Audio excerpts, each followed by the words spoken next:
विधान परिषदेच्या 5 जागांसाठी शिवसेना ही आग्रही दिसतेय।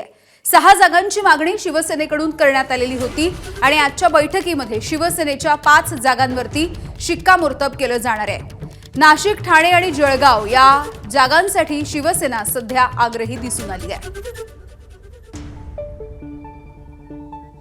सूरज सावंत आमचे प्रतिनिधी आपल्याला याविषयी माहिती देतात। सूरज, 5 जागांसाठी सध्या शिवसेना आग्रही असल्याचं दिसतं आहे।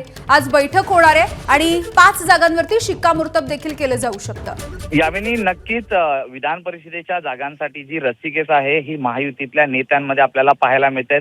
शिवसेनेचे 5 जागा या जवळपास निश्चित मानल्या जात आहेत। त्या जागा सोडण्यासाठी देखील तयारी झालेली आहे। मात्र अन्य 2 ठिकाणी जी आहे ती रस्सीखेच आपल्याला मोठ्या प्रमाणात पाहायला मिळते। एक म्हणजे नाशिकची जागा आहे जी आपल्याला दादा आम्ही पण त्या जागेवरती आग्रही आहेत। आज गुलाबराव पाटलांनी जळगावच्या जागेवरती देखील दावा केलेला आहे।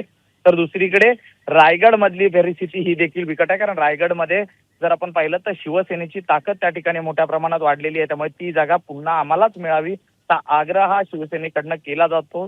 ज्या 5 जागा आहेत त्या 5 जागांमध्ये आपण पाहिलं तर छत्रपती संभाजीनगर असेल, यवतमाळ, हिंगोली, नाशिक आणि ठाणे या 5 जागा जवळपास निश्चित मानल्या जात आहेत। आणि रायगड आणि जळगाव यासाठी आता शिवसेनेकडनं रस्सीखेच सुरू आहे। आज या संदर्भातली एक महत्त्वाची बैठक आज महायुतीतल्या नेत्याची पार पडणार आहे आणि या बैठकीत अनेक घडामोडी घडतील, महत्त्वाचे निर्णय त्या जागांसंदर्भात घेतले जातील असं सांगितलं जात आहे।